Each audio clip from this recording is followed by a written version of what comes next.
Hi, good afternoon. How are you? Hi, Van. Uh, Thank you so much for agreeing and for being here. Um, can you hear me all right? Yeah, here, let me turn my camera on.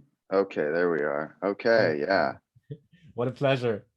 Uh, Likewise. yeah, congratulations on your Kickstarter and on your successful YouTube channel start. Oh, Um, thank you. that's amazing, man. You like within a week, you released like 8 movies. You gained like 300 something thousand subscribers. Did you like was that a surprise for you that it like took off like that? Yes, but I think my brother, I had a very unfair advantage in that my brother is Casey Neistat and he has something like 12 million subscribers. So Yeah. he just sent out, he made that this, you saw the movie he made, yeah. Yeah, I think so. Yeah. Yeah, he sent that out and then said subscribe to the channel and then it just went brrrr. It was pretty exciting. And now we're getting like, almost 1,000 a day new subscribers. So it's terrific. One thing that's happened that's really inspiring is I'm getting like people from around the world are sending me videos that they've made about their like spirited man experiences. And there was one like that was posted from India the other day. It's so good. This man in India, he made like one of the things he did. First of all, he has on his lights, his studio lights, he has garbage bags taped on. I do exactly the same thing. And he also he made this out of the head of a toothbrush. He put some kind of like motor on it and a little battery and made this little like snail or caterpillar thing that like vibrates around your table. Unbelievable. This really, so that's nice to see that it's like catching on. People are identifying with it. Yeah, for sure. I know that within the within Tom's community or within the little Instagram community, I know that people have also been really excited about your channel and have really liked the videos so far. I mean, you've been basically the voice and eye of the studio from our perspective, and it's how we learned about the studio. And it's really exciting to see something that comes from you yourself, unhinged in a way. Mm. So we all kind of grew up with you in a way. So the spirited man, this particular spirited man, is very happy to have you on board today. It's really amazing. Um, you like the format that you basically invented, right? The industrial essay film is that something that you coined, the term?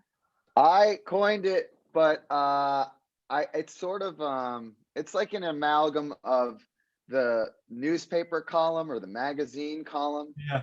and the traditional industrial film, like the Eames made industrial films, and they go back to like General Motors in the 1920s and 30s when they were introducing automobile technologies like the limited slip differential, drivetrain. GM made an incredible movie that explains how that works, and they're extremely detailed, and they usually have the theme to basically every industrial film is, and this will make your life better.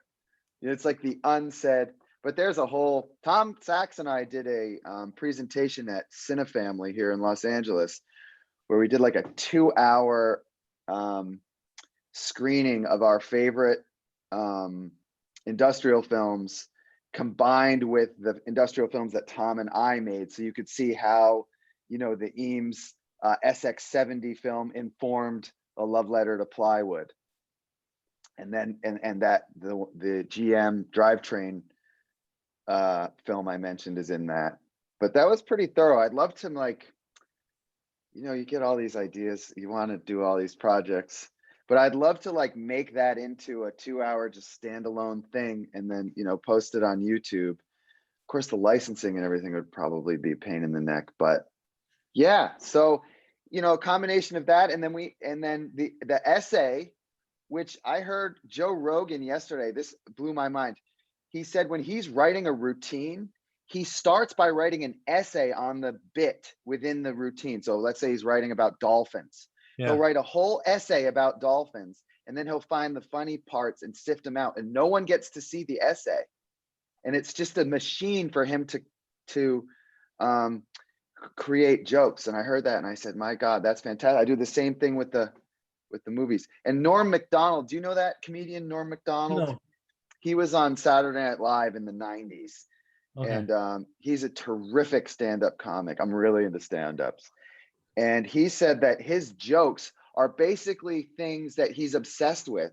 And his jokes are his way of like processing them. And then once he's written a joke about, you know, I don't know, the presidency, he's done with that. He's done with that subject matter. He can move on to the next thing. And for me, it's a very similar thing.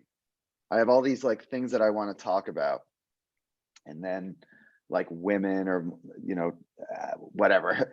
That's why each, you know, film has like a little theme in the beginning. That's what I love about your. That's one thing I love about your videos is that, or why I think they are unique, is because you take a particular subject or a particular thought and formulate it out in a really like closed and concise way, so that you have one idea and you get it across, and you get it across well, and you feel like it's close. It's kind of where I strive to be with my posts, but like you have so much more experience. You've been doing videos for how long now? This will be my 21st year. Wow. I started in 2000. You know, we get tax refunds here. I don't know if you get that in Germany, but Yeah. you pay your taxes and then they give you back like the money that you paid too much or whatever. And so in 2000, I took mine and bought an iMac DV computer, like a green computer, and then saved up a little bit more money and bought on eBay. It was the first thing I ever bought on eBay. And I went in person and picked it up, a video camera, a Sony TRV-8. And it was a kid who lived like across the street from the stock exchange. It was so weird. And it was a pouring rain night, and I had to like have a bag, and it was like $900. Like in the year 2000, it was just tons of money. And I digitized the family the family home videos, and then edited them. And then ever since, I've just kept making movies. And you have a lot of you use a lot of old material in your movies. Like you must have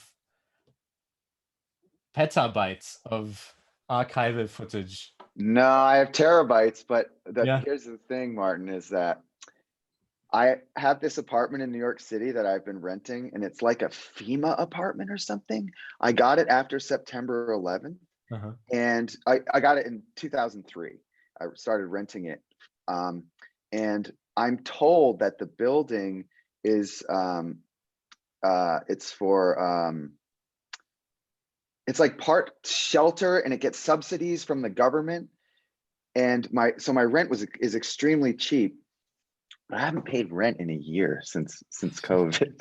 And all of my hard drives with all of the old footage is on there. I'm sorry, is in the apartment. Oh my God. All those they're little hard drives like this. And so they're kind of trapped in there. But I sent a friend who looks like me, my friend BC, who I work on the Sax movies with too, and he works with me.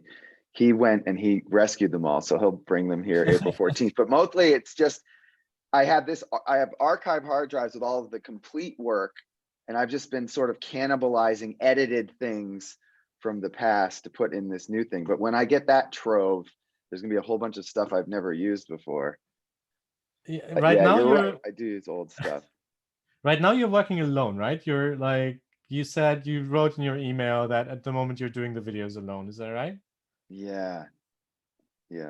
Must take it. I was surprised that in your Kickstarter it said like one of the movies took 3 months to make. Yes. Which one was that? So it's the one where it's the piece in the movie where I typed out with a typewriter this book, Breakfast of Champions by Kurt Vonnegut. And then I put a wax adhesive on the back of the typewritten pages. And then I sliced each line of the book, each line, yeah, of the book out, and then made the book on one sheet of paper. Right. And that took 3 months of labor to do that. And that was in Silver Lake and on the other side of Los Angeles, in a different house and everything. So yeah, that particular project took that long. God, that was so crazy. But yeah, and so, but now, you know, I talked to my brother, and he's, you know, one of the world experts on YouTube, and he's very successful. And he said, you know, if you post 2 videos a week, it's like exponentially, you get exponential growth compared to posting 1 per week. And so I was worried about posting 1 per week. And so this 2 per week is very difficult, especially I bet. without help, because taking things out and putting things away is a tremendous amount of energy, a tremendous amount of time. Right. So when I'm all the stuff I'm making from scratch, there's like a whole mess that happens, and then you have to put Yeah. all the tools away and then go on to the next mess.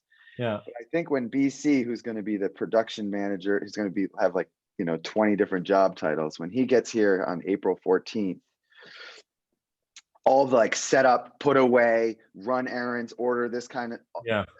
and he'll also be in a position to fulfill the Kickstarter rewards and help me with shooting. Shooting is the fastest part of the process for me. Like I can sprint through shooting, Hmm. but there's all these little tiny stupid things that hold me up because I don't have redundant equipment, which I will get.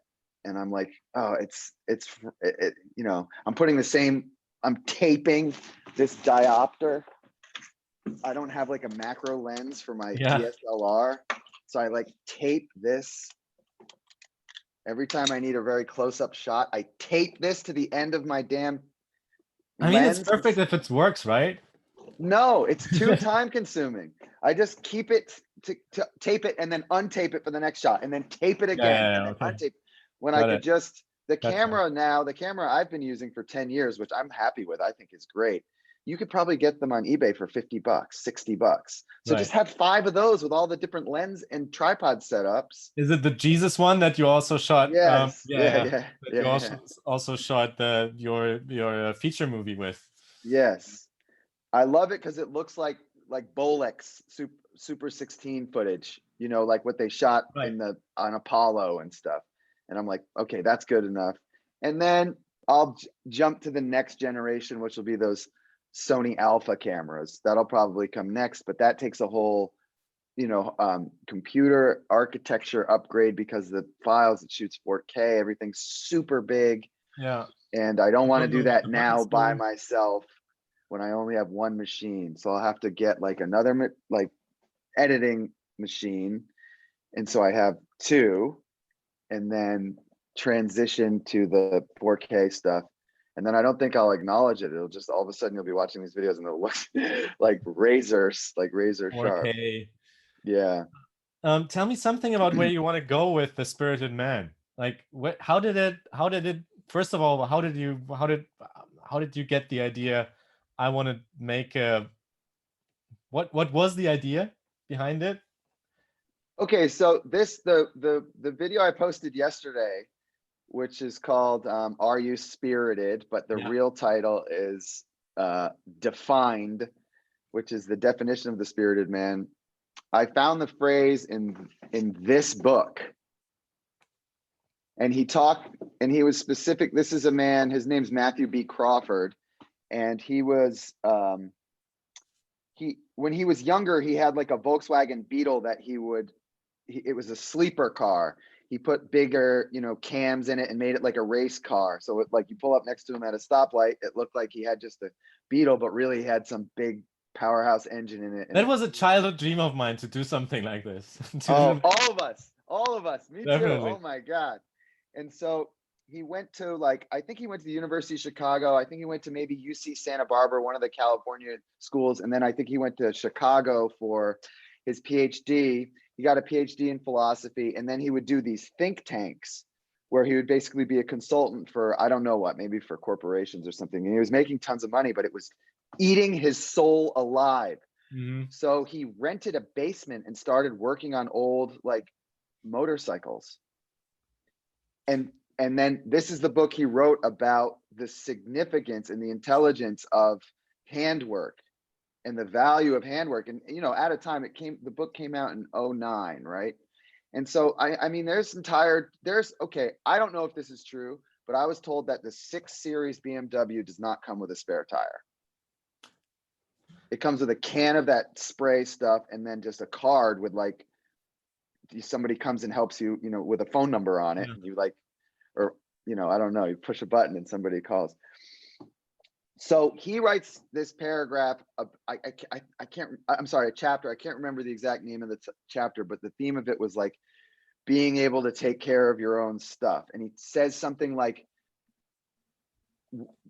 these new cars today are all diagnostics based and it's all computer stuff, and you plug them into a machine and it tells you what's wrong. And he says something like, the spirited man like won't accept not knowing what is wrong with his machine. Like he needs to understand. And there's a few more paragraphs about it. And I was just like, that's who I am. That's me. Yeah. I'm that person. And it was like a relief to read this book, that there are like bookworm people who are also, you know, you don't have to give up the tinkering and the handwork. And so, okay, so I went to Mexico, and that's like that the video called Women is that story. This was in the winter of 2014 to 2015. So December to March, I went to Mexico, to southern Mexico on the Pacific coast, and I was surfing, and I brought a little library, and I bought a desk, and I brought a typewriter, and it kind of came out of that. Like I didn't know what it was. I thought maybe it was a TV show or a feature or something. And then it's just sort of evolved from that. And then I was in 2016, I was, a friend of mine had rented this apartment that he could no longer use. And it was on 72nd Street and like maybe Madison Avenue or Park Avenue, some enormous, crazy rich person apartment. And I was in there, it was really weird. Right. And I just started writing it there, and I shot it there. And then I wrote an episode that hasn't come out yet. It's called Awake. And and I was sort of in this position where I had like lived a dream, which was like doing the Neistat brothers show with my brother, like living within a movie. Okay. And then that ended. The Neistat brothers show was no longer on HBO. And then I hadn't dreamt there was no other dream to pursue. And I was in this world of, and then I just, you know, I moved out west. That was like the seed of the next thing to do. What's the next thing to do is move out west. So I moved out west and then started working on this about a year ago. I had a baby in between. So right. there was a lot of scrambling to pay bills. And like, I did a lot of projects with Saks and Nike and Hurley. And so as it like, based on the sort of DNA from that first episode, I was just like, well, where can I go? And I wanted to do something third person. I didn't want it to be me, I. Because when it's third person, I can look at like an aspect of myself. You know what I mean? From like a third person omniscient point of view, I can look at this behavior and say, this is ridiculous. Yeah. But it's not me. It's like the rational me looking at the ego me. And also it allows me to like transition out of the project and have it not be me at all. Cause I can be talking about you, the spirited man. I can put you in an episode, or Saks is the spirited man for such and such episode, and I start to do that with the spirited woman. And there's a whole bunch of them in my life. Mm-hmm. And part two, not part two, but that women episode is about my friend Chloe. Who's actually, she lived in Berlin for 20 years? Right, you lived in Berlin as well. Yeah, she lives. Do you live in Berlin? I live in Berlin. Yeah, I'm in Berlin right now. Where in? I live in Neukölln, and I'm in Lichtenberg right now, where my studio is, or my workshop. Oh, okay, cool.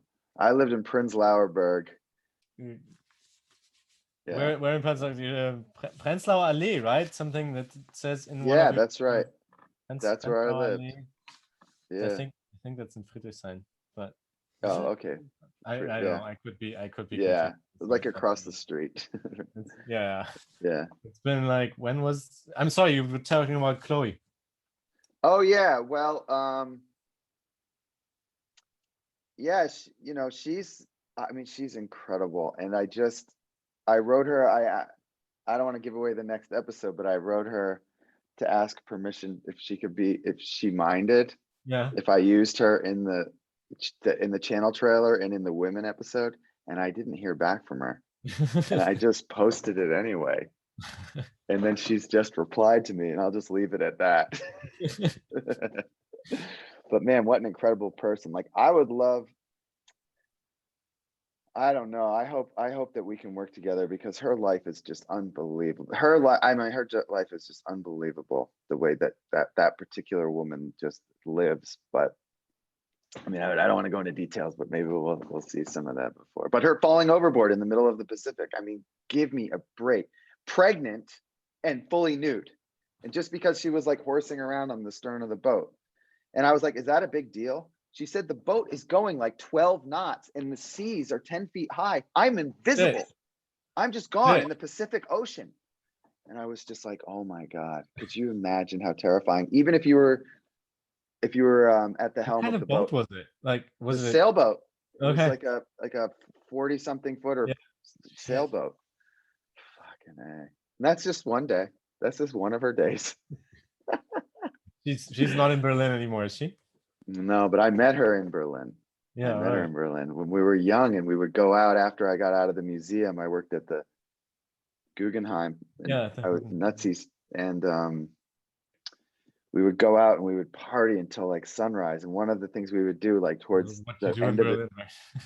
yeah, you just do that. And then there was this smokestack near where she lived, and we would climb up to the top. And she always had 4-inch heels on. We would climb up the rungs to the top of this smokestack, and you'd sit, and you're 100 and something feet up, and it was just a vent from the like HVAC unit, so it was this warm air. It was kind of like Nice. being over a fire, and it's kind of cold at night in the summer in Berlin or in the fall. Yeah, it's kind of true.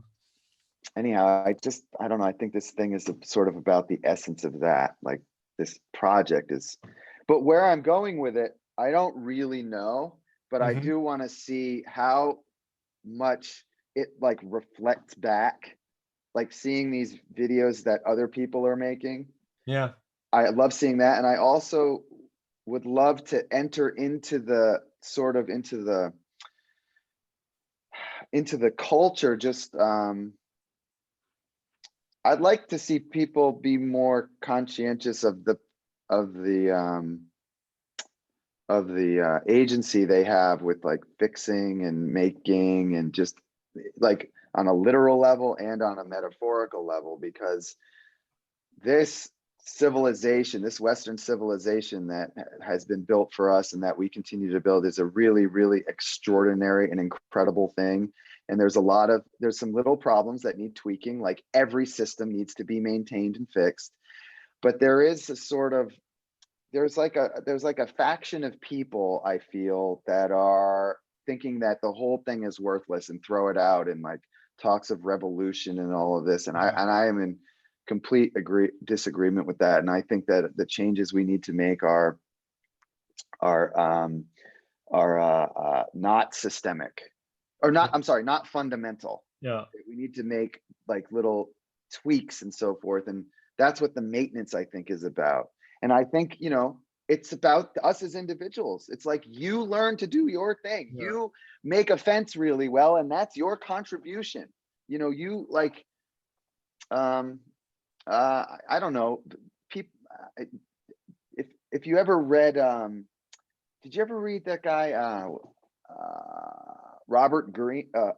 Please be Robert Greene. Robert Greene, he wrote like the 48 Laws of Power, and he No. wrote the Laws of Human Nature, and I think one called 33 Rules of War. He writes these incredible books about strategy. He wrote one called Mastery.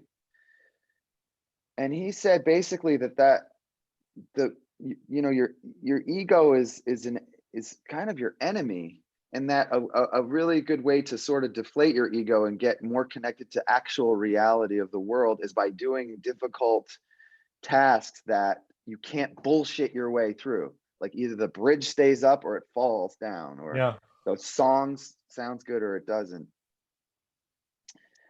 And I don't know, No, maybe I'm just to reflecting my experience with that, and it has been extremely helpful. But I'm just as much as of a crazy maniac as everybody else. You know, I'm just showcasing like my favorite part of me in these videos. Like, you're not seeing like me screaming at the top of my yeah. lungs and, being an absolute unhinged maniac.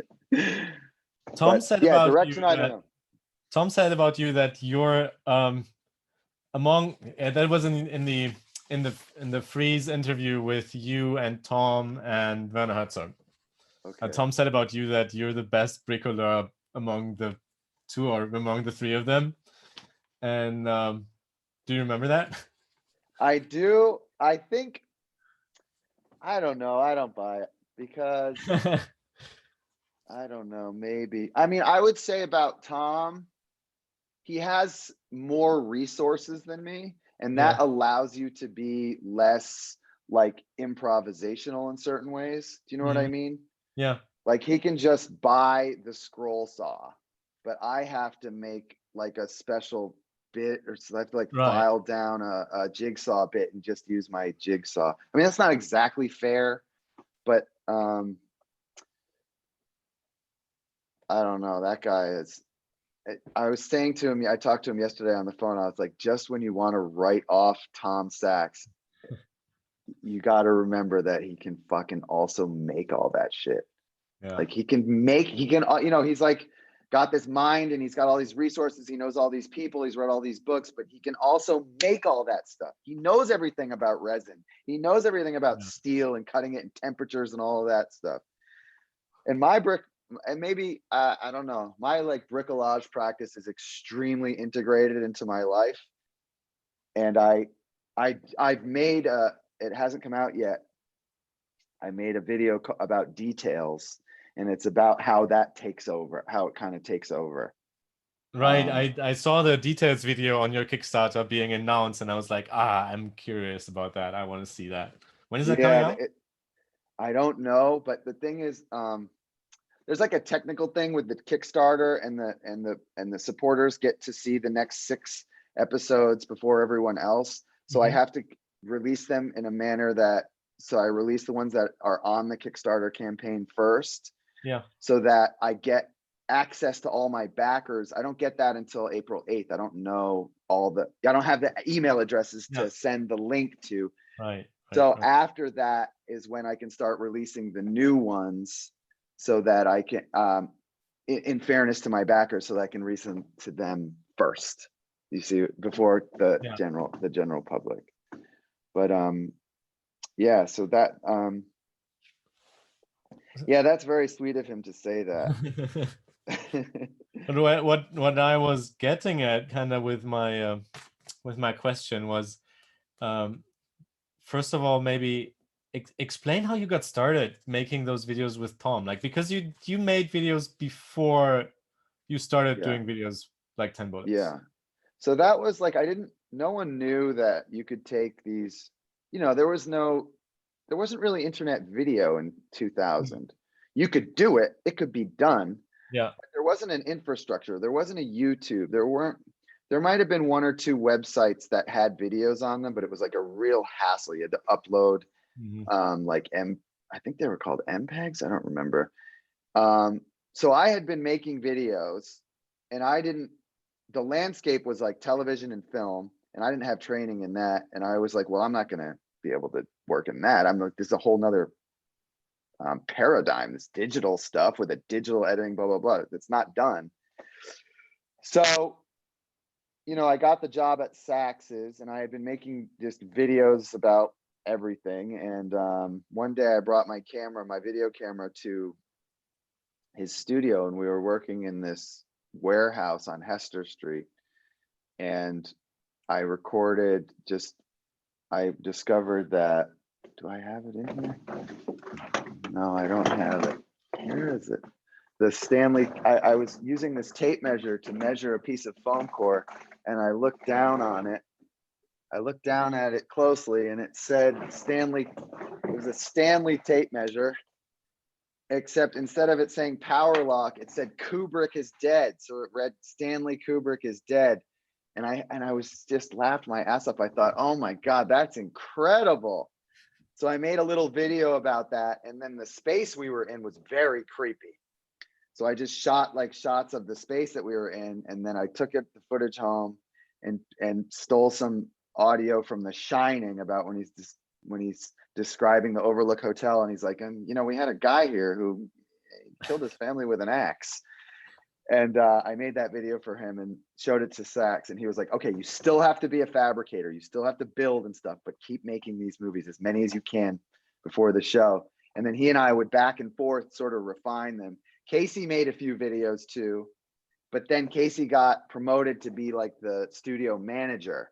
So he was in the office. He wasn't in the Hester Street building. Yeah. And he wasn't shooting as much, but he made a few of them. And then, yeah, just kept going and going and going. And then Sax would figure out little ways to fund them, to pay me. And then after HBO, he's really good at that. Yeah, he's really good at it. And then after the HBO show came out, like my fee went way up, my price tag went way up. Yeah. So he figured out how to pay that. And then, you know, we get sponsorships and do shit with Nike and this and that. And then it's basically been, he's had these ideas, and then we would and then he'd have like there's like a conduit you have to make a video work or a movie work, I think. And it's not like what you think. Like for the Details movie, it's about me, spoiler alert, it's about me making a logo for my truck. But that's not really what it's about. That's just what's happening. What it's about is me trying to figure out why the hell I'm so, why? What's the significance of Details? What difference does it make?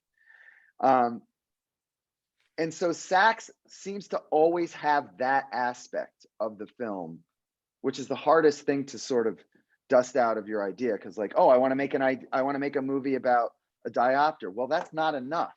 In order for it to, for people to connect with it, it's got to have it's got to connect to.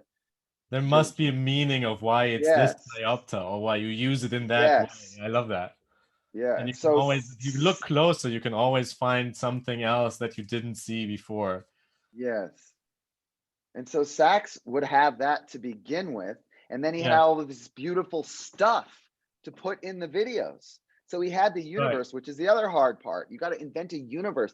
Like if you're authoring your own thing, you don't want it to look like everybody else's house or wherever the experiences that everybody else has. That's another thing that movies kind of behind this. I mean, maybe it's super obvious, but they bring us into a universe, and sometimes we don't like the universe, and that's why we don't like the movie. Like I've watched movies or TV shows where it's just some boring house in the suburbs, and it's just like all the cabinetry and all the carpeting and stuff. It's like, I don't like this world. I don't want to be in this world. You know? So Sax's world is so beautiful. Just the world that where he is in space is so beautiful that's your set. And so with our process, he'd come with that, and he'd come with the meat. And then I was just like, one quotation I've wanted to deliver in an interview. So here we go. There we go. Is that he's Frank Sinatra and I'm Quincy Jones. Like I would just arrange his music. I just arranged it. You know, he's the musician. He's the guy singing and doing the da, da, da, da, and all that. And I would just arrange it. We'd have meetings. How's this? We'd write back. I write back and forth. He'd have like these ideas. I say, you know, you can only do one idea. You can't have 50 different concepts. You can get one concept across. And like for the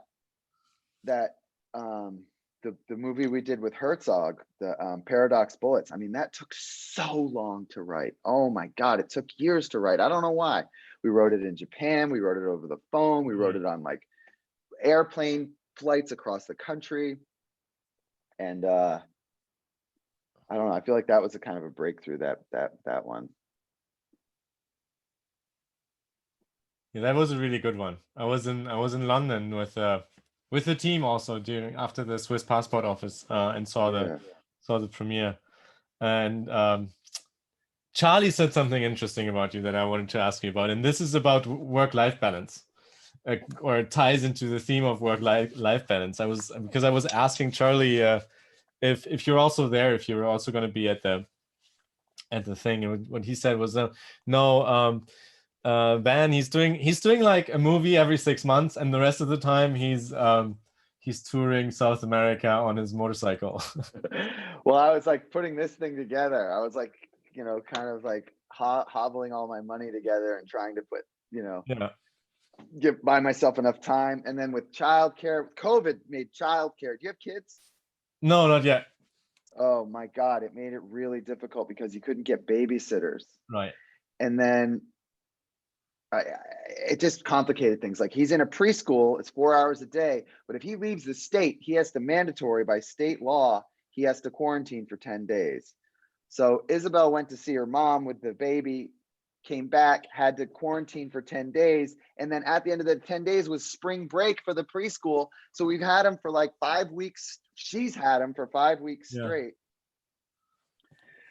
And yeah, I mean, he's right about work-life balance, and this 2 videos a week thing, I'm going to try to make it so I can do them on the road and upload them from the road. My brother was able to do, I don't know how he did that every day thing. That is insane. That was crazy. Video a day for 800 days. And they were like, they had production value, those videos. It wasn't just him sitting in front of a camera. Like he was good. That I couldn't do that. It wouldn't be an option. But yeah, I mean, that's my ideal life. That's more like how Chloe lives, but that's the world. That's the life I present. But I haven't really left LA County in a year. Yeah. I've just been around here. I guess I went up to Carpinteria in Ventura twice. But ideally, sure, I'd love to be running around and going on overland adventures. I hate airplanes. But yeah, in the truck, that's fun. I mean, probably now with a baby, or with a how old is he? He's like 2.5. He'll be 3 in July. Probably traveling isn't, but you did travel a lot, right? Yeah, yes. Up until, I don't know, maybe until 2016 or something, I traveled quite a bit. And then, in 2017, I think we were in Joshua Tree, and then I think we were in Japan, and then I went to Bali, and maybe that was 2018. And I kind of feel like I've been to Japan. I think I've been to Japan twice with Tom and his team. I've been to Japan twice. But lately, I'm pretty excited to get back on the road. I want to go down to Mexico, because I haven't been to Mexico since moving to California. Right. And Mexico is just an unbelievable dreamland. It is unbelievably great there. Have you been to Mexico? No, I've not been to Mexico. I lived in California for a bit, but I didn't get the chance to. I lived in Irvine. Okay, all right. Yeah, Mexico is. I mean, it's. For instance, I'll give you an example. Yeah. Okay, I was talking to a friend of mine because I did a motorcycle trip down the Baja Peninsula. And I was talking to a friend of mine the other day, and he said, "Did you go to such and such town?" And I said, "Probably, because there's so few towns there." And he said, "It's the town with the hot springs." And he said, "You go there at low tide. I'm sorry, at high tide, the fish swim in from the ocean, and they get in these warm tidal pools that are geothermal." Right. And then the tide goes out, the fish get trapped in these geothermal, essentially boiling vats of water. And he said, and then the local people just pull them out, and they're fully cooked, and you just eat them. What? For instance, like that's one thing in one town. Mexico is full of things like that. There's tons of things like that. I was in Mexico with Chloe, and we had been swimming in the mangroves at night in bioluminescent water. It was unbelievably beautiful. It was blue. And we were with her cousins and her mom and a guy who had a little boat that like right. Chloe's mom hired to drive us out there. And we're driving back at night with the headlight. We have to go through this canal that separates this little island, canal like as wide as this room, that separates this little island from like the mainland. And on the mainland, there were pickup trucks parked one behind the other, and they all had their headlights on, and you could see there were ruts.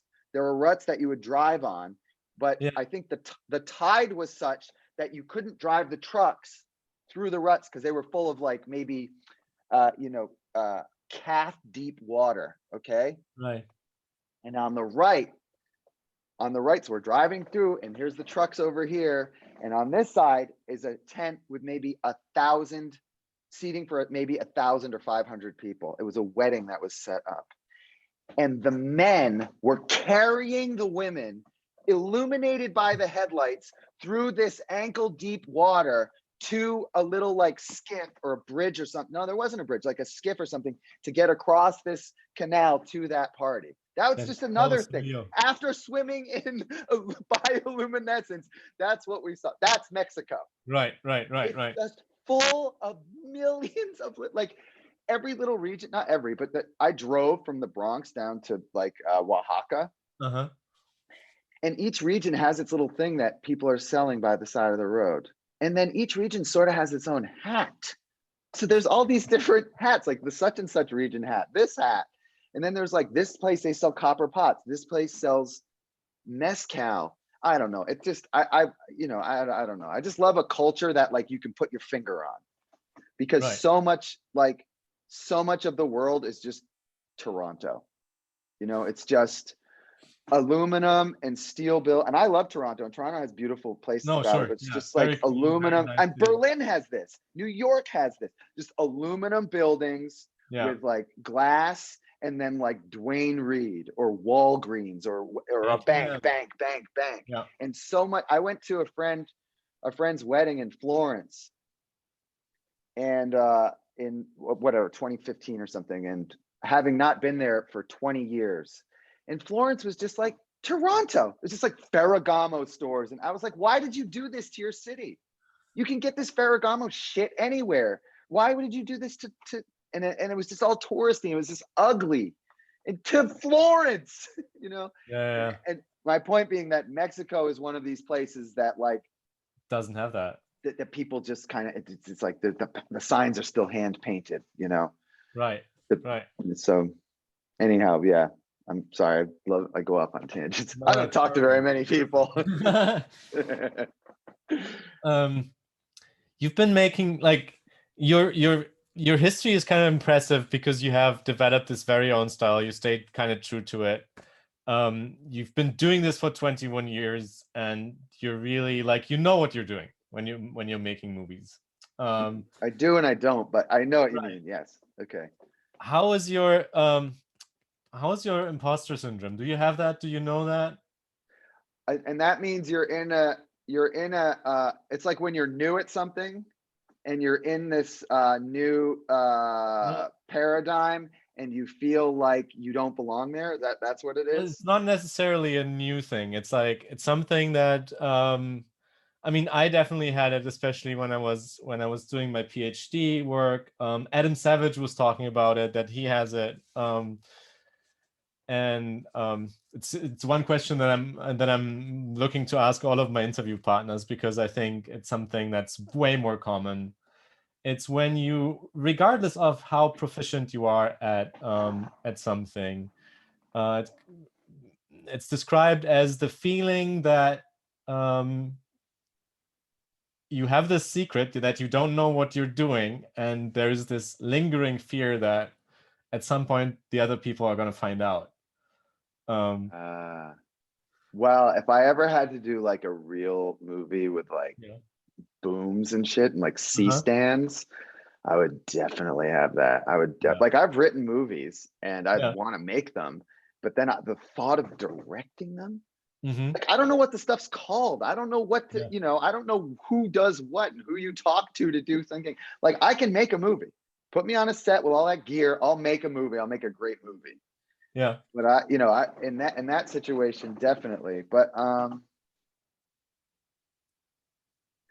so wait, just give me the concept again real quick. So the imposter syndrome is the feeling that basically you don't know what you're doing, but everybody else thinks you're really great at what you do. Adam Savage is a perfect example, right? He's really good at what he does. He did Mythbusters for 14 years. He worked on Star Wars, and still, when he's doing a project that's a little bit more difficult, he has the feeling that he says he had the feeling that I actually don't belong here, and that Yeah. at any second I could be found out.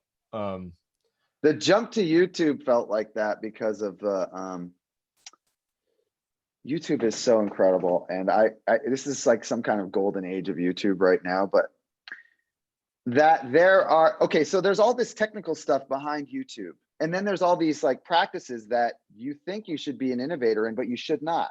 Like Yeah.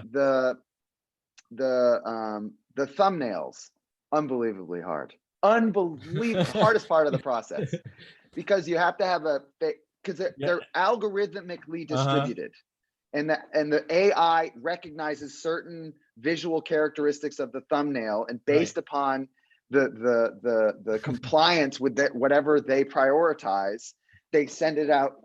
So you're trying to optimize. So what you want is like bright colors, perfect like exposure, and you want your face to be as much of the frame as you can possibly make it. There, no uncluttered frame. So therefore you can't really do concepts. Like Casey said, he's like, the best one I did was the one where I had this machine, because it was like bright colors. Right. I had a white one. And then I think this was the background, but it's just my face. And so in that, in there, and then like using the YouTube machinery, which I'm just getting used to.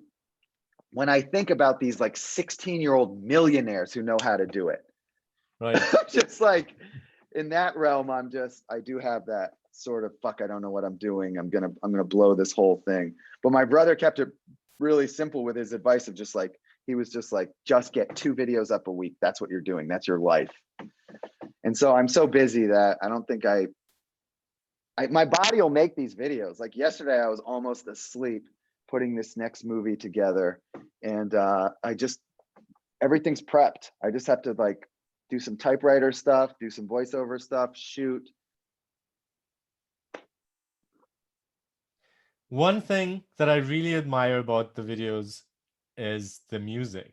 Man, your sound design blows me away every time. Well, that's Gray Gersten. That's mostly Gray Gersten, he scored a space program. Right. He's incredible. He's like and he's also really awesome to hang out with.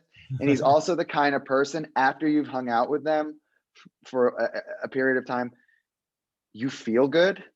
Right. Like my brother Casey is the kind of person, after you hang out with for a period of time, you just want to go like build and make stuff and do stuff that you aren't good enough at to do. It's like a weird thing. But when you hang out with Gray, you feel good, because he's a musician. That's what they like sprinkle these spells all around the world, and they make our lives so much better. And so Gray scored a space program, and then when I first started making these, I didn't have enough money to pay Gray. I still don't have enough money to pay Gray, but soon I will have enough. And so I imitated his music for a couple episodes. I like took my phone and found sounds. Like, I don't know how to do music, but I just tap on the thing and record it and then cut it up in Final Cut and put it in there. But Gray gave me a folders full of gigabytes of music. Oh, awesome. And so there's 2 movies out there. The one with my friend Scott Myers about the logo, the video about the logo. It's that one. He did the music for that one. And then the one about Garrett Bradley, who was nominated for the Academy Award. Right. He did the music for both of those, and you can see far and away how much better it is. Like one of the tracks is he wrote this piece of music, and it was played by the horn section of an orchestra in a pool.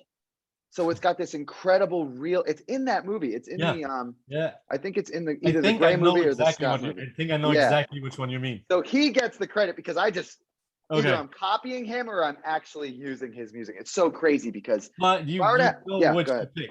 Like, I mean, even back in 10 Bullets, even the music for 10 Bullets and Love Letter to Plywood. Did you pick the music for those? Yes. Yeah, there you go. I mean, Because I think a photographer friend lot of of mine people. said Oh, recently go that ahead. it's Sorry. like a photographer friend of mine said like being a good photographer is only half making pictures. The other half is picking the right ones from the Yeah. ones you did, Yeah. right? Yeah. So even if you I didn't think it's pick them, about philosophy. It's like a yeah, little bit of a philosophical thing when when everyone is first starting out making videos, or I shouldn't say everyone, but I think most people, what I've seen, it's a and thing now. I was like this too. When you first start out, you can really cheat by taking like a fucking Bob Dylan song and putting your shitty footage to it. And it's like, oh wow, my footage matches with Bob Dylan's song and it's as good. It's like, no, no, no. He's driving, you're connecting with his music. Yeah, And I think now, like, what's sort of in the culture is that a lot of feature films, TV, whatever, driven by the music, just pounding you with the women. And I think music is just to set a tone. It's just to yeah. set a tone of the thing. And also before I started this, I watched a lot of do you know who Lynn Ramsey is? No. Okay, she made this movie called Ratcatcher. She made a movie called You Were Never Really Here with Joaquin Phoenix, where he's a contract killer. She made a movie called We Need to Talk About Kevin. And then she made a movie called Morvern Caller. I think that might be all of hers. There might be a couple more movies in there. She is the best with Foley sound, with just like a space heater heating up, that ding, ding, ding, ding, ding, ding, ding of the aluminum, like expanding. Yeah. And it became clear to me that using like Foley sound and using sound is so much harder and so much better than using music. And I think, I don't know where it was, in one of those Sax movies, I just started doing that. Let's just go with the sound. Let's just see what we can do with sound instead of the music, and let music just be kind of another sound within the thing. But that's a very nice compliment for you to say that. And yeah, I think it's Lynn Ramsey, and then these Eastern European guys like Bellatar or Tarkovsky or Sokurov. They're very careful with their music, and they have long stretches where there is no music, and it just, like, I don't know, it sucks me right in, like. But that's sort of the philosophy. That's where it comes from, I think. Do you have a specific like approach? How do you go about it? Because like when I was gonna make a movie, or when I do like little things of cutting, I'm like completely lost. Do you have any advice on how to? Yes, I think you really, you know what you have to do. The techniques that the Hollywood guys and cinema, the pioneers of cinema, the techniques that they've established over the last 100 years. I think you really have to kind of just not try to reinvent the wheel and just sort of do what they do. So I really try to have the thing completely written before I start shooting or anything. Mm-hmm. And then I just write out a shot list and I shoot, and I don't shoot extra stuff, and I don't shoot, well, let me get this angle. Let me get this angle. No. I have a shot. I imagine it. I go through and I shoot all that, and it's just going for speed. And then the edit, and then, I do a voiceover. And then the edit is how true to that can I be? How close to boring can I get? And then if I'm getting too close to boring, then I got to put a trick in. I got to put some candy in. And maybe that's a sound. Maybe that's music. Maybe that's a cutaway to some super close up to something. Do you know what I mean? And then there's also your pace. Like, I don't know how the fuck my brother does what he does, because he has 50 shots a minute or something. How the fuck I can't do that. 50 setups, man. Right. For a minute of things. Like, I try to be very confident and say, no, this is what we're going to be looking at during this part of the film, and then just shoot it and be like, that's what it is. And then if you have to go back and do a little bit of reshooting during the edit, it's a very light lift. It's like 10 minutes.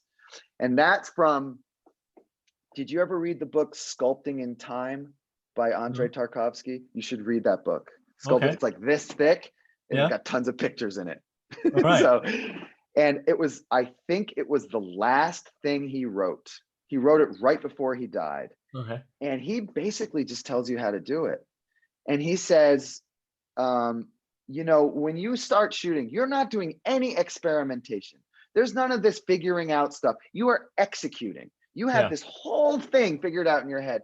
And you might surprise yourself with little tiny improvisations here and then. But you should kind of have it. And I Yeah. got to say, it took it took probably 10 years or maybe 10 years for me to get to the point where I could write something out and then go make it. Yeah. Because before that, I was doing all of the parts of the process kind of simultaneously, like shooting. I just shoot tons and tons of stuff, and then pull it into the edit and be like, fuck, and then start writing during the edit, and then reshooting during the edit, and then writing, reshooting, and editing during the edit. And it just turns into this mess. And so I think you really do have to, kind of have to just work on getting good at the actual process that our forebears, you know, established. But then again, I didn't do it that way, and I've been doing it for so long that maybe it takes, you know, decades to figure out. You know, I don't know how good I am at this stuff because I just do it so much, and it doesn't get any easier. It doesn't get any easier. That's the thing that's such a fucking, okay, shooting is probably easy. I don't even know if easier is the right word. Shooting for me is more automatic. That's when I can sprint Quicker, and I can faster. I can be unconscious. Like my body will do it. My body will do it. I don't need to, because I've already written it. I already have visualized. I've written out the shot list, and I'm just like, oh, shoot this. And it's just like, it's like packing. You know, when you're packing to go on vacation and you're like this thing and this thing, you're just kind of in a trance. When I'm shooting, you always see me in these videos with these things in my ear because I'm always listening to podcasts. So because they're like Ritalin for me. Like I can focus, my mind doesn't wander, and then my body will just do the thing. But the music, I think you should go. You kind of got to put that on last. And I to me, my what I sort of strive for is, can I do this without it needing music? Am I good enough to put this thing together so that it doesn't need music? And then every single like, nope, you sure aren't. And you got to put it in just to like wake the audience up, or to pull, or to transition to a new idea. That's another thing that music will do. It's like, now we're doing this thing. Okay, now we're talking about how am I going to do this other new concept? Music cue is going to shift, or it's going to go to silence, or it's just going to go. I also want to impart, I think the world is very noisy, and I came out here to Topanga, California from New York City. And New York, and I was born in Maine, so I was born in a very quiet place. And then, you know, my adult life was entirely in New York City, which is a jackhammers, literally jackhammers and figuratively jackhammers. And so moving out here, it's a very, very serene place, and it's very quiet and slow. And I think that is a world, I think most of us live in cities now, and I think having access to it, for me to put it into the work, then people can be in that nice, serene world while they're watching, and I'm trying to do that. That is, your videos are very serene. That's true. And was the video that you were talking about where that was for Tom's, was that a hero's journey where you started doing the Foley? I think you're right. I think you're right. I think it was. I remember that we started doing actual Foley for a space program. Right. There's some Foley, like it doesn't look like it, but a lot of it is, yeah. And we hired a Foley artist to do it, and I kind of wish I had done it myself. Wait, what was the first? No. I remember distinctly doing. Oh no, it was Tea Ceremony. I didn't make Tea Ceremony. I didn't make that movie. Tom wanted me to make it, but Google was going to pay me, and then Tom was like, I can't get Google to pay me, and I was like, fuck you, I don't want to do it then. And so he sent it to me, and I said, you know, I think Tea Ceremony's quiet and there's too much music in this. Why don't we just Foley the whole thing? And so like in my garage in Silver Lake, just Foley the footsteps of that concrete of those like flip-flop things. Like, and it was like, that was the one where it was just all Foley. And the good thing about good Foley is you don't notice it. You don't notice that took a lot of work and tweaking. I bet. That was the breakthrough. Yes. There were like a couple of, when you look at your videography, is that what it's called? Filmography? I think, yeah. There are two movies that I wasn't familiar with at all. One is Metropolis 2, which I subsequently watched, which is Yeah. amazing, which But also that's Ariel Schulman and Henry Joost. I didn't make that. I just shot. I was the shooter on that. okay. Yeah. I just was a cameraman on that. I just thought of that because of your because the sound in this one is also very strong and it doesn't need music. Oh, those guys are masters. They're Okay. masters. Those Awesome. guys. They're Hollywood guys. They make movies with Jamie Foxx and stuff. For a 30-minute video, that's amazing. Oh, it's Also so very beautiful. parsimonious, very tight. The other one that I was wondering about was Daddy Longlegs. That I didn't. Oh yeah, that was Josh and Ben Safdie. They made that, and I just was in it. I was an actor in it, and then I did a little bit of help with production, and maybe that's not even true. By now, do you have what always happens to me when I start a project, whether it's for my job or something that I just do for fun, is I always, and I'm getting better at it, underestimate the time that something takes. Yeah. How good have you gotten over the years to like accurately estimate how much work a certain project is? Okay, so I'm going to answer that in two parts. So filmmaking, like Tarkovsky said, is sculpting in time. So I think the filmmaker has a particularly competent relationship with time and time management because, there's 10,000 steps to make a movie. So I'm very good at being on time and never being late and making I flew. I don't have a great example of it. I have a great example, but I can't remember, so I'll give you an okay example. Josh and Ben Safdie had a film at Cannes, and I flew from New York, rented a car in Paris, drove to Cannes, and I made it with 15 minutes to spare. Like just timed it perfect, everything perfect. And I got a flat tire.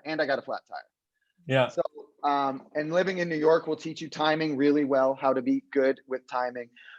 Having said that, with the films, because this is a new world and I'm not used to it, they're taking longer than films that I think I can do in one day take 2 or 3. So, so I don't know. I guess I just break even on that. But yeah, things usually take twice as long as you anticipate. No. Another question because we've already been talking an hour. This is amazing. About your relationship with materials, and this is something that you talked about. I know that Tom talks about it a lot, and that you talked about in one video. Is about this. I want to ask you about the spirituality of the spirited man. Like, how spiritual are you in your relationship with materials? How much soul does a piece of plywood have for you? It's not the materials so much as the practice, and then the spirituality in the practice is almost unconscious, and it's a good question.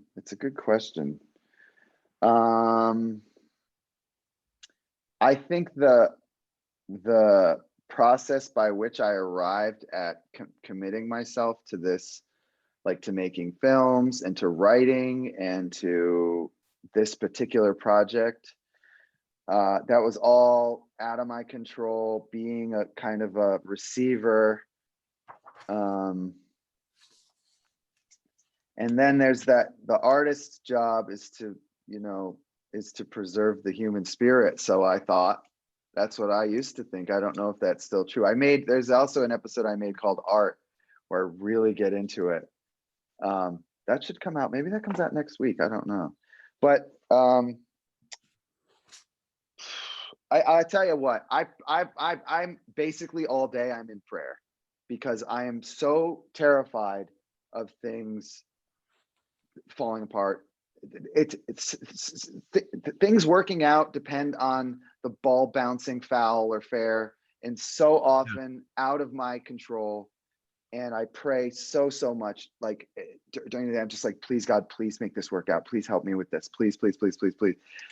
So in that respect, it's the sort of the spiritual, the spirituality is in everything, because I am definitely depending upon things beyond my understanding, beyond my, power. And I think the reason I call it the spirited man is because I think that that's our favorite part of ourselves, is the spirit, is our spirit. Yeah. And some of us live in it much more. Imagine being Bruce Springsteen. Can you imagine what that's like? Or being Bono? Your job is every night you go out in front of as many people as the largest structures in the world will hold. Yeah. To connect with those people and make them feel the best that they're capable of feeling. And it works. And you do it for 40 years. Can you imagine what your spirit what it must feel like to be that person? Right. I heard Miley Cyrus talk about it, and she says, you can't, as a little kid doing this out front, he's like, you can't sleep when that's over. Right. So I don't know. My thing is like a much, more technical. It's not visceral. It's all just going out on video, and maybe I get comments or something, but it's all driven by spirituality and the spirit. But I try to keep it very grounded and non-woo-woo and stuff, because can I just say one thing? I went to my cousin's bar mitzvah in like outside of Boston, and the rabbi gave this incredible, I don't know what it's called. There's a name for it, but I don't know. I can't remember the name, like speech before. And he said that the literal definition of God is 3 syllables. And I can't remember what the 3 syllables were exactly, but it sounds sort of like Jehovah, like Yah, Ho, and Ba, something like that, but not that particular. And he said, what the 3 syllables are the 3 tenses of to be. So God essentially, this is what he said. So what God is essentially is what was, what is, and what will be. And to me, that works so well to me. All of the really wise religious texts that talk about that, like this thing that is what was, what will, and what be, has certain properties to it. And if you pray to what is, what was, and what be, it often works. They've done these studies where they've had monks go to DC and do these big, like 1,000 monks go to DC on all and do like meditations and focusing and prayer, and the crime will drop. Right. The crime will drop that week. And there's also those crazy ones where you can influence the shape of that water crystals form when a lot of people meditate on a water crystal and it freezes and you can look at it. I don't know. I want to we don't know. We don't know what's going on, man. there's definitely crazy things. But yeah. Man, yeah, and the sympathetic magic, that's the thing that you said about sympathetic magic. Yeah. Like, I'm a very skeptical. I'm a scientist, right? Like, yes. So I'm a rationalist, but yet I know that something like that works. That's just something we haven't discovered yet. It's something that science hasn't. Science doesn't claim to know everything. No, it doesn't. Yeah. Has it's this incredible machine to try to say, oh no, this is reality. This is what this is. So it's just a machine to discover stories, new stories that we tell ourselves about how we perceive things. And the only thing that changes is that the next story is not more truth. It just explains more phenomena that we can like predict more accurately what's going to happen in the future. It's just a better story that we tell ourselves. That's how scientists usually see their craft, if you will. But yeah, I definitely know that it works, sympathetic magic. It's very worked for me, strange. like, Yeah, yeah, but not the way you think it works. no, never, and No. It's not some weird chain of yeah. events that you kick off. Also, like the thing about being able to imagine something in your head and then make it, Mm-hmm. just that's like magic. That's sympathetic magic. I mean, we take it for granted, but Jesus Christ, that's incredible. What the fuck is that? Just imagine I'm going to make a snowman, and then it's in reality from just neurons bouncing around in your head. Then what? I don't know. Man, it's about time to wrap it. Like, I want to be respectful of your time. I've got more questions. All right, give me one more, because Okay. I'm like, I want to do this next movie. I'm very excited about it, and I'm gonna I'll give you one more, and I want to make it count. Oh yeah, I want to know the story, because I bet many people haven't seen that interview where it came up. You went to shoot with Charlie. You went to shoot into the desert. Yeah. The Paradox Bullets movie. Yes. Tell us about that experience, and about not having permits for shooting something in the desert of California. Oh my gosh. So I work with this guy, this cowboy, and like his name's BC Slace. Okay. And this is a guy, if you don't work with him and you're like, oh, I'm going to work with somebody else, you got to have like 3 or 4 other people. Yeah. Because his set of skills is unbelievable. Like he was a competitive surfer when he was a kid. He was a surfing judge when he was a teenager or whatever. He was a cowboy on a ranch. He's worked on offshore maritime stuff. Yeah. He can drive a truck. He can do a trailer. He can do all this stuff that I can do. He's not really a filmmaker, but he has incredibly good taste. So we get to this town. I have this script, and we need certain things for this script. We need a piece of private property that we can build a geodesic dome on, right, and has a dirt road on the private property with no buildings around it, so that we can fly a drone over a car and follow the car to a geodesic dome. And we don't have the location, and we couldn't find the location. We searched for days. So BC Slace goes to the seed shop in town that sells like tackle for horses. And he says, do you know anybody with a big piece of land that maybe would let us shoot a little movie on? We're going to build this geodesic dome on this land. Meanwhile, I got all these people coming. I don't have the location. And the guy at the seed store was just like, try Garth's. Go try Garth's up. And then he gives them directions, and we go up, and Garth's is, oh my God. It was just this compound that this man had bought a huge piece of land, and it was exactly what we needed. And not only that, he had like a whole bunch of like, I don't know what you call them, tenants, but kids that lived on the thing in like tents and improvised housing and stuff. So it was the perfect location. I mean, you see it in the movie. Yeah, and we built that perfect. geodesic dome, and he just said, you can leave it if you want. So we didn't have to take it apart and get rid of it. And so I'm leaving out some parts because there was like a meeting with him in a teepee. There were like meeting Garth was like meeting the Wizard of Oz. Yeah. It was like, because that was another thing where I was just praying the whole time, because it was like he couldn't say no. And we only had a little bit of money to offer him for like 3 days. And I was like, this is not location fee money. This is like food money. This isn't enough money to do what we want to do. And if he says no, I don't know what we're going to do.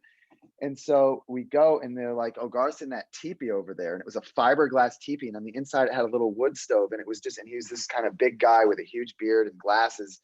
And it was a long conversation, and it was scary. And then he just was like, yes, you can do it. And we walked out, and I was just like, man, Slace, you are a fucking genius, man, to figure this out.